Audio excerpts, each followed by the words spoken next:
ദേശീയപാതയോരത്തെ കെട്ടിട നിർമ്മാണങ്ങൾക്ക് ദൂരപരിധി നിയന്ത്രണം ഏർപ്പെടുത്തിയതുമായി ബന്ധപ്പെട്ട സ്വമേധയായി എടുത്ത കേസ് പരിഗണിക്കുന്നത് സുപ്രീം കോടതി സെപ്റ്റംബർ 1 മാറ്റി. ജസ്റ്റിസുമാരായ വിക്രംനാഥ്, സന്ദീപ് മേത്ത എന്നിവരടങ്ങിയ ബെഞ്ചാണ് കേസ് മാറ്റിവെച്ചത്.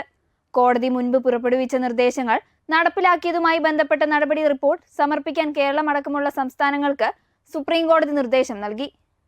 സുപ്രീം കോടതി ഉത്തരവ് നടപ്പിലാക്കിയത് സംബന്ധിച്ച നടപടി റിപ്പോർട്ട് കേരള സംസ്ഥാന പോലീസ് മേധാവി ഫയൽ ചെയ്തിട്ടുണ്ട്. എന്നാൽ കേസുമായി ബന്ധപ്പെട്ട് ചീഫ് സെക്രട്ടറി ഇതുവരെ റിപ്പോർട്ട് സമർപ്പിച്ചിട്ടില്ല. ഭൂ ഉടമകളുടെ അവകാശങ്ങൾ പൂർണ്ണമായി സംരക്ഷിക്കപ്പെടണമെന്ന് ആവശ്യപ്പെട്ട് ചാവക്കാട് സ്വദേശി ഫൗസിയ എടക്കാട് കേസിൽ കക്ഷി ചേരാൻ അപേക്ഷ നൽകിയിട്ടുണ്ട്. ദേശീയപാതയുടെ മധ്യഭാഗത്ത് നിന്ന് കുറഞ്ഞത് 40 മീറ്റർ അകലെയായിരിക്കണം നിർമ്മാണം. വാണിജ്യ ആവശ്യങ്ങൾക്കുള്ള കെട്ടിടങ്ങൾ നിർമ്മിക്കാൻ ദേശീയപാതയുടെ മധ്യഭാഗത്തു നിന്ന് 75 മീറ്റർ അകലം പാലിക്കണം. വിഷയത്തിൽ സെപ്റ്റംബർ 1 സുപ്രീം കോടതി വീണ്ടും വിശദമായ വാദം കേൾക്കും.